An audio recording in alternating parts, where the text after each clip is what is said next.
அண்மை செய்தி.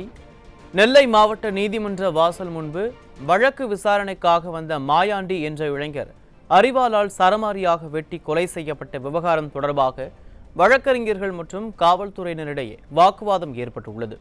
இதுகுறித்த கூடுதல் விவரங்களை நமது தலைமைச் செய்தியாளர் ஜெயக்குமார் வழங்க கேட்கலாம். ஜெயக்குமார், வணக்கம். முழுமையான விவரங்கள் என்ன? வணக்கம் அருண். வழக்கு ஒன்றிற்கு நீதிமன்றத்தில் ஆஜராக வந்த ஒரு இளைஞரை 7 பேர் கொண்ட கும்பல் கொடூரமான முறையில் வெட்டி சாய்த்திருக்கிறார்கள். 24 மணி நேரமும் பாதுகாப்பு வலயம் மிகுந்த அந்த நெல்லை நீதிமன்ற வளாகத்திலே பாதுகாப்பு பணியில் இருந்த காவல்துறையினர் என்ன செய்து கொண்டிருந்தீர்கள், வேடிக்கை பார்த்து கொண்டிருந்தீர்களா, கைகளை கட்டிக்கொண்டு வேடிக்கை பார்த்தீர்களா என்று வழக்கறிஞர் கேட்டு தரையில் அமர்ந்து போராட்டத்தில் ஈடுபட்டிருக்கிறார்கள். அப்படி போராட்டத்தில் ஈடுபட்டிருந்த வழக்கறிஞர்களை காவல்துறையினர் அவர்களிடம் வாக்குவாதத்தில் ஈடுபட்டு அவர்களோடு அப்புறப்படுத்தக்கூடிய அந்த நடவடிக்கையில் ஈடுபட்டு வருகிறார்கள். அந்த காட்சியை தான் நாம் பார்த்து கொண்டிருக்கிறோம். இன்று காலை, அதாவது கொலை முயற்சி ஒன்றில் மாயாண்டி என்பவர் நெல்லை நீதிமன்றத்தில் ஆஜராவதற்காக வந்திருக்கிறார். அந்த ஆஜராக வந்த போது 7 பேர் கொண்ட கும்பல் காரில் வந்து அவரை வழிமறித்து கொடூரமான முறையில் முகம் முழுமையாக சிதைத்து கத்தியால் அதே போல் கால்கள் முழுவதும் வெட்டப்பட்டு இரத்த வெள்ளத்தில் அவர் கொடூரமான முறையில் உயிரிழந்திருக்கிறார். இந்த சம்பவத்தால் அந்த நீதிமன்ற வளாகம் மற்றும் சாலையில் இருந்த பொதுமக்கள் அனைவரும் கூடி பதைபதைப்போடு அந்த கொடூரமான ஒரு கொலை சம்பவத்தை பார்த்திருக்கிறார்கள். இதனால் அந்த பகுதி முழுவதும் மிகப்பெரிய அளவில் ஒரு பரபரப்பும் அச்சம் தொட்டி இருக்கிறது.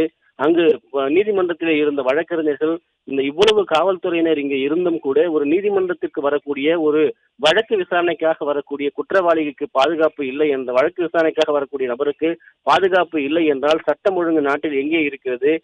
காவல்துறையினர் கைகட்டி வேடிக்கை பார்த்து கொண்டிருக்கிறார் என்று கேள்வி எழுப்பியதோடு அங்கே பாதுகாப்பு பணியில் இருந்த அந்த காவல்துறையினர் தற்போது அந்த வழக்கறிஞர்களோடு வாக்குவாதத்தில் ஈடுபட்டு அவர்களை அப்புறப்படுத்தக்கூடிய அந்த நடவடிக்கையில் ஈடுபட்டு வருகிறார்கள்.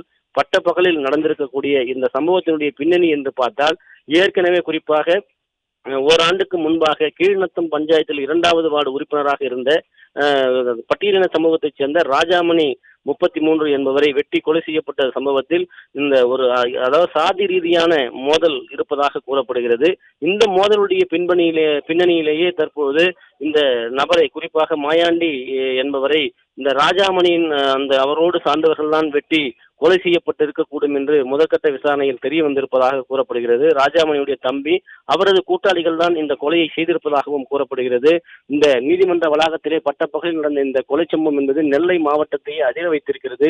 நீதிமன்றத்திற்கு வரக்கூடிய ஒரு குற்றவாளியோ அல்லது நீதிமன்றத்தில் விசாரணைக்காக வரக்கூடிய நபர்களுக்கோ கூட பாதுகாப்பு இல்லை என்றால் நாட்டில் சட்டம் ஒழுங்கு எந்த லட்சணத்தில் இருக்கிறது என்று மக்கள் அச்சம் தெரிவித்திருக்கிறார்கள். தொடர்ந்து அந்த பகுதியிலே பரபரப்பு, ஏராளமான பொதுமக்கள் குவிந்திருக்கிறார்கள். தொடர்ந்து அந்த பகுதியில் அச்சம் நிலவி வருவது குறிப்பிடத்தக்கது.